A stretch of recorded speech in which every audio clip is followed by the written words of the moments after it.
আহিলে গো হাই হাঙ্গাতো তো ইদে নাহিলে তা ওরে মামার ঘরে গিয়া পড়িছিল গাতা মোর বাতিজি কয় ও কি নাম তোমার? রত্না বাহ সুন্দর নাম। আজিতে রত্নার লগে ঘুমাত পড়লে গা রুমা গমিয়াও উকাং করিয়া হইলেও শঙ্করং উলিয়া করু জানোয়াল মা এসব নিয়ে একদমই ভাববেন না, আমি আজকে রত্নার সাথে ঘুমাবো। আর আপনার এখানে রুম থাকলেই বাকি, আমি কেন এখানে থাকবো? আমি আপনার কে? চলো রত্না, আজকে রাতে দুজনে অনেক আড্ডা দিব, আসো। চলেন কি করো তুমি? তেমন কিছু না দিদি। মানে প্রেম করো না? দিদি বুঝছি, ফাঁস গেয়া। আচ্ছা ঠিক আছে, বিয়ের সময় খবর দিও, চলে আসবো। বিয়ে বোধ হয় কপালেই নাই দিদি। কেন? স্বগোত্র।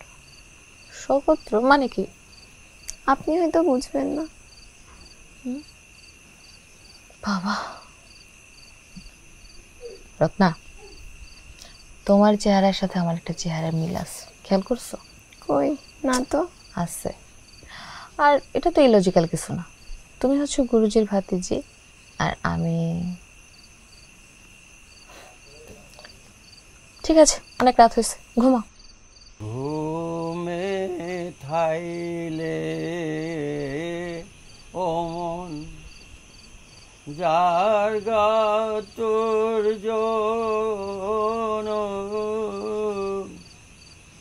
নিতই গাতর ভানার থই গো কালবরণে উড়িয়া জয়া মা এটা কাটছো? I'm okay বাবা, don't worry about me. কাল আসছো? কাল?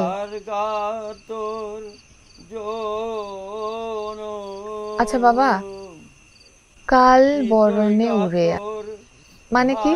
কাল বরণে তোমরা তো কিছুই জানো না বাবা, আর আমাকেও কখনো জানতে দাওনি।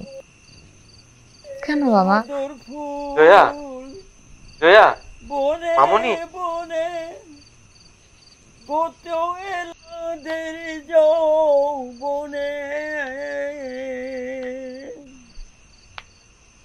কোনদিন আইতই কাল বরণ দেহবর্তী নিভে